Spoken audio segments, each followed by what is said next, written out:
மரியாயே வாழ்க. அன்பான மரியனை காணப்போர் யூடியூப் சேனல் நேயர்களே, உங்கள் அனைவருக்கும் தேவதாயின் திருப்பெயரால் வாழ்த்துக்கள். இயேசு மாதாவை பெண்ணே என்று சொல்லி அவமதித்தார். இது மாதா மேலே வைக்கின்ற ஒரு அவமரியாதை. பிரிவினை சபை சகோதரர்கள்லாம் இதை தான் சொல்லி, இயேசு தன் தாயை மதிக்கலை, அதனால் நாம் ஏன் மதிக்கணும் அப்படின்ட்டு சொல்லுவாங்க. அதற்கான விளக்கம்தான் இந்த வீடியோ. இந்த வீடியோவுக்கு உள்ளே போகிறதுக்கு முன்னால் மாதாவை நாம் வாழ்த்துவோம். கபிரியேல் தூதர் கடவுளுடைய வாழ்த்தை ஏந்தி கொண்டு மாதாவை வாழ்த்தினார். நாமும் அதே வாழ்த்தொழியை தேவதாய்க்கு செலுத்தி மரியாதை செய்வோம். என்னோடு சேர்ந்து நீங்களும் தேவதாயை வாழ்த்துங்கள்.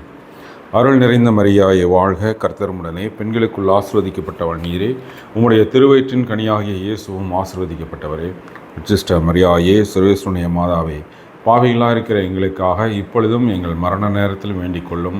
ஆமேன். அன்பானவர்களே, பைபிளில் 2 வசனங்களில் ஆண்டவர் மாதாவை பெண்ணே அப்படின்ட்டு சொல்கிறாரு. இந்த பெண்ணே அப்படின்னு இருக்கிறது பார்த்திங்கன்னா பழைய மொழிபெயர்ப்புகளில் இருக்கும். 2வது சபை கிறிஸ்தவர்கள், பிரிவினை சபை கிறிஸ்தவர்கள் பயன்படுத்துகின்ற அவங்க பைபிளில் இருக்கும். கத்தோலிக்க விவிலியத்தில் பெண்ணேன்னு இருக்காது, அம்மான்னு இருக்கும். இந்த பெண்ணே அப்படின்றத சொல்லி தான் என்ன செய்கிறாங்கன்னா, பிரிவினை சபை சகோதரர்கள் மாதாவை இயேசு அப்படி ஒன்றும் பெருசாக ஒன்றும் வச்சுக்கல, உயரத்தில் பெண்ணேன்னு தான் சொல்கிறாரு, அதனால் நம்ம அவங்கள மரியாதை செய்ய தேவையில்லை அப்படின்வாங்க. அந்த 2 வசனம் என்ன அப்படின்னா, ஒன்று கானா ஒரு திருமணத்தில் நிகழ்வின் போது, இன்னொன்று இயேசு சிலுவையில் அறையப்பட்ட போது. கானா ஒரு திருமணம் வசனம் எங்கே வருதுன்னா, அருளப்பர் செய்தி 2:4 வசனம். நான் சொல்கிற இந்த வசனங்கள் எல்லாம் ஸ்க்ரீனில் உங்களுக்கு வராது. அதுக்கு பதிலாக இந்த வீடியோடைய கீழே இருக்கிற டிஸ்கிரிப்ஷனில் உங்களுக்கு வரும். நீங்கள் பார்த்து நீங்கள் பைபிள் எடுத்து நீங்கள் படித்து பார்த்துக்கலாம். கானா ஒரு திருமணம் அருளப்பர் 2:4 வருது. அதற்கு இயேசு பெண்ணே, அதாவது இது சபை பைபிளில் இருக்குது, பிரிவினை சபை பைபிளில்.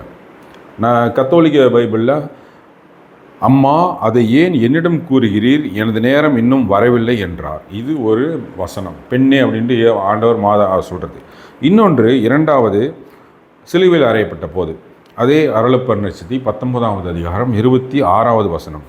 இயேசு தம் தாயையும் அருகில் நின்ற தம் அன்பு சீடரையும் கண்டு தம் தாயை நோக்கி, பெண்ணே இதோ உன் மகன் என்றார். பின்பு சீடரை நோக்கி, இதோ உன் தாய் என்றார். அந்நேரம் முதல் அச்சீடர் அவளை தம் வீட்டில் ஏற்றுக்கொண்டார். இந்த பெண்ணே அப்படின்றது 2 இடத்துல வருது. இப்போ மாதாவுக்கு மரியாதை இயேசு தரவில்லை.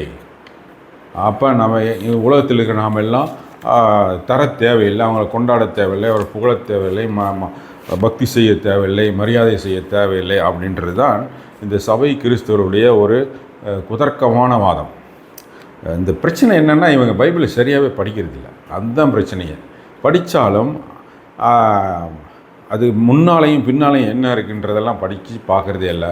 குறிப்பிட்ட அந்த இடத்துல வர வார்த்தைகளை மட்டும் வச்சுக்கிட்டு இஷ்டத்துக்கும் அடித்து விடுறது மாதாவுக்கு எதிராக. இப்போ கடவுள் ஒரு கட்டளை கொடுக்குறாரு நமக்கு, 10 கட்டளைகள். அதில் 4வது கட்டளை என்ன சொல்லுதுன்னா, தாய் தந்தையரை மதித்து நட அப்படின்ட்டு இருக்கும். பழைய தமிழில் பிதாவையும் மாதாவையும் சங்கித்திருப்பாயாகன்னு இருக்கும்.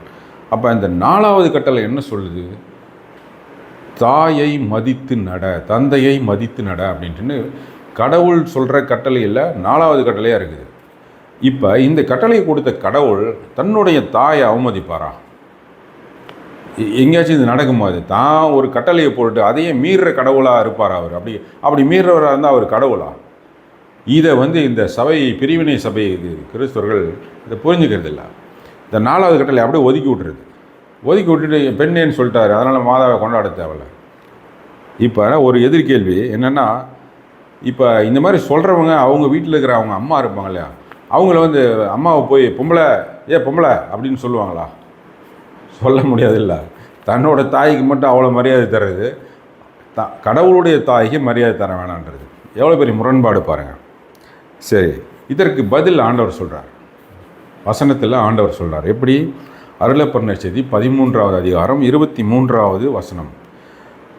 இயேசுவுடைய சீடர்களில் ஒருவர் அவருடைய மார்பு பக்கமாய் அமர்ந்திருந்தார். அவர் மேல்தான் இயேசு அன்பு கொண்டிருந்தார்.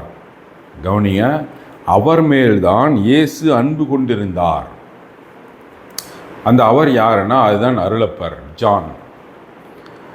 ஏன் அவர் மேலே மட்டும் இயேசு அன்பு கொண்டிருக்க வேண்டும்? அதுக்கு இயேசுவே பதில் சொல்கிறார். எப்படி? அருளப்பர் நற்செய்தி 19வது அதிகாரம் 26, 27 வசனம்.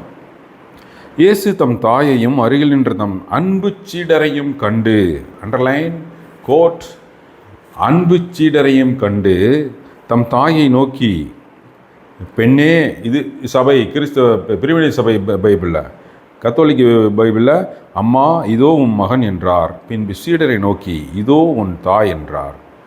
அந்நேரம் முதல் அச்சீடர் அவளை தம் வீட்டில் ஏற்றுக்கொண்டார். அருமையான கருத்து இதுக்குள்ளே இருக்கு. ஆண்டவரே சொல்கிற ஸ்டேட்மெண்ட்டு, பைபிள் சொல்கிற ஸ்டேட்மெண்ட் ரெண்டு இருக்குது இதில். என்ன? இயேசு தம் அன்பு சீடரையும் கண்டு, இது ஒரு வசனம். அதுக்கு முன்னால் கடைசி ராவினும் என்போது அவர் தம் இயேசுடைய சீடர்கள் ஒருவர் அவருடைய மார்பு பக்கமாய் அமர்ந்திருந்தார், அவர் மேல்தான் இயேசு அன்பு கொண்டிருந்தார் அப்படின்ட்டு வருது. இந்த அன்பு கொண்டிருந்த சீடர் யாருன்னா அருளப்பர் ஜான். இப்போ ஒரு நடுவில் ஒரு சின்ன விளக்கம். இந்த பெண்ணே பெண்ணே அப்படின்ட்டு சொல்கிறது என்னென்னா, மாதாவை உலகத்துக்கு பொதுவான ஒரு நபராக கடவுள் நியமிச்சிருக்கார், ரெப்ரசன்டேட்டிவாக உலகத்துக்கே அவங்க தான். அதனால தான் அம்மான்னு சொல்லாமல், பழைய மொழிபெயர்ப்புலாம் பார்த்திங்கன்னா பெண்ணேன்னு தான் இருக்கும். அம்மான்னு சொல்லாமல் பெண்ணே அப்படின்னு சொல்கிறது எதுக்காகன்னா, இந்த உலகத்துக்கே நீங்கள் தான் ரெப்ரசன்டேட்டிவ், நீங்கள் தான் பதிலாள், முதன்மையாக இருக்கிறீங்க அப்படின்றத வச்சு இந்த உலகத்துக்கு செய்தி கொடுக்குறார். அப்போ இதோ உன் தாய் அப்படின்னு சொல்கிறதுக்கு முன்னால் பெண்ணே இதோ உன் மகன் அப்படின்றப்ப உலகமே இதோ உன் தாய், இந்த தாயை நீ ஏற்றுக்கணும்னு சொல்கிற கருத்து அது. அப்போ அதை விட்டுட்டு நான் எனக்கு வேணாம் அவங்க வேணாம் அப்படின்னு சொன்னால் இயேசுடைய அன்பு சீடராக இருக்க முடியாது. இயேசுடைய அன்பு சீடராக இருந்தால் என்ன செய்யணும்னா, அந்நேரம் முதல் அச்சீடர் அவளை தம் வீட்டில் ஏற்றுக்கொண்டாருன்ட்டுன்னு அருளப்பர் 19, 26, 27 சொல்கிற மாதிரி தேவத்தாயை தங்களுடைய தாயாக ஏற்றுக்கொண்டால் மட்டும்தான் ஆண்டவருடைய அன்பு சீடராக இருக்க முடியும். இல்லைனா பைபிளுக்கு எதிராகவும் ஆண்டவருக்கு எதிராகவும் போயிடும். இயேசுவை மட்டும் நம்ம வணங்குறதோ அவரை மட்டும் அன்பு செய்கிறதோ முடியவே முடியாது. கடவுள் சொன்ன வார்த்தை கடைசியாக சாகிறப்ப கொடுத்த உயில் நமக்கு இதோ உன் தாய் அப்படின்றார், இதோ உன் மகன்ட்டு ரெண்டு பேரையும் பிணைச்சிட்றாரு. நம்மளை எல்லாத்தையும் பிடிச்சி மாதா கையில் ஒப்படைச்சிட்டார். மாதாவை நம்மளுக்கு தாயாக கொடுத்துட்டார். அப்போ இயேசுவின் அன்பு சீடராக இருந்தால், இயேசுடைய மார்பு பக்கம் நம்ம சாயுகின்ற அன்பு சீடராக இருந்தால் அருளப்பரை போல், சிலுவை அடியில் நின்ற ஒரே அன்பு சீடராக இருந்தால் தாயை ஏற்றுக்கொள்ள வேண்டும், மாதாவை ஏற்றுக்கணும். நீங்கள் இப்போ மாதாவை எதிர்க்கிறவங்க ஏசப்பா ஏசப்பா ஏசப்பா அப்படின்னு சொல்லி ரொம்ப ஆர்வமாக கத்தி கூக்குரலிட்டு ஜபிச்சு ரொம்ப அன்பு செய்கிறீங்க, அதெல்லாம் வீண். மாதாவை ஏற்றுக்கொள்ளாமல் ஆண்டவரை மட்டும் நீங்கள் அன்பு செய்கிறதுனால் அது தவறு, அடிப்படைய தவறு, மிகப்பெரிய தவறு அது. உங்கள் வீட்டில் இருக்கிற அம்மாவை வேணான்னு விட்டுருவீங்களா? எனக்கு வேணாம் நீ போன்ட்டு எட்டி உதச்சி தெருவில் தள்ளி விட்டுருவீங்களா? நீங்கள் செய்ய மாட்டீங்கல்ல. அப்போ பெத்த தாயை அன்பு செய்கிறீங்க, கடவுளுடைய தாயை அன்பு செய்கிறதுக்கு எது தடையாக இருக்குது? இயேசுவின் அன்பு சீடராக இருந்தால் தேவத்தாயை ஏற்றுக்கொள்ள வேண்டும். வேணாம் மாதா வேணாம், எங்களுக்கு தேவையில்லை, இயேசு மட்டும் போதும் என்றால் அவர்கள் எல்லோரும் லூசிஃபரின் அன்பு சீடர்களாகத்தான் இருப்பார்கள். அன்பானவர்களே, இதுபோல் இன்னும் நிறைய மாதாவுக்கு ஆதரவான போர், நம்முடைய மரியன்னைக்கான போர் சேனலில் இருக்குது. தொடர்ந்து தொடர்பில் இருங்கள். தேவதாயை நேசியுங்கள். தேவதாயின் மாசற்ற இதயம் போற்றி வணங்கப்படுவதாக. தேவத்தாய் என்றென்றும் வாழ்த்தப்படுவார்களாக. நன்றி. மரியாயே வாழ்க.